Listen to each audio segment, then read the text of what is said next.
Here's Michael. Michael App Jr. wasn't even a teenager by the time he could turn dirt with the best of them. But on March 10th, 2006, this young stunt seeker unexpectedly reached his limits. There was an emergency at the school and I had to come now. During a game of capture the flag, little Michael collapsed on the PE field of the Sebastian, Florida middle school. He was a picture of health. That afternoon, this picture of health died from sudden cardiac arrest. You know, you're full of disbelief and what do you mean my 12-year-old is dead?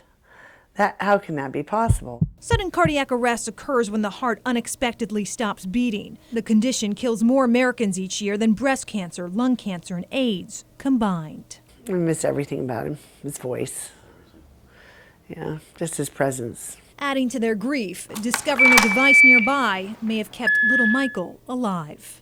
There was an AED in the office of the school, and the nurse didn't bring it out when she responded to the field. An AED, or automated external defibrillator, is a portable battery-operated device. Analyzing rhythm. Everybody staying clear. That shocks the clinically dead Shock delivered. back to life. It is the only way to save their life in that situation.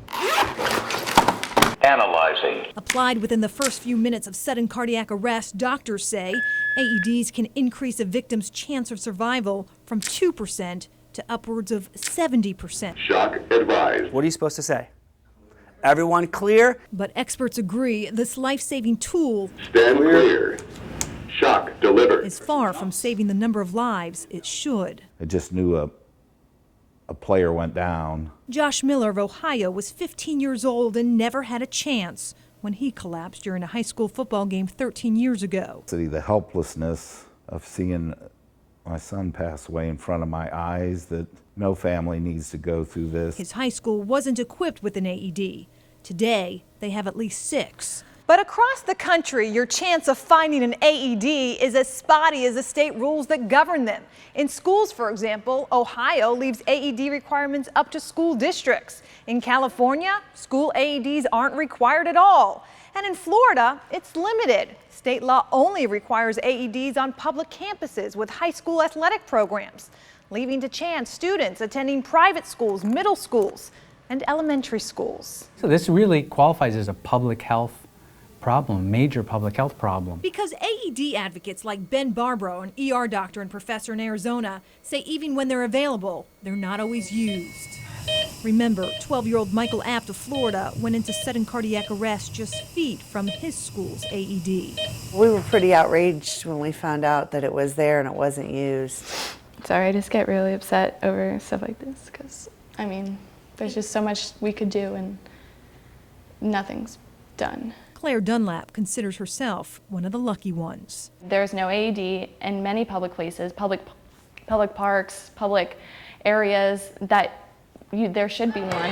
Claire had just finished competing in a Florida high school ball game when she collapsed backwards and turned blue. Shock delivered. She credits a school AED 100%. for saving her life. I would not be here if it wasn't out for that.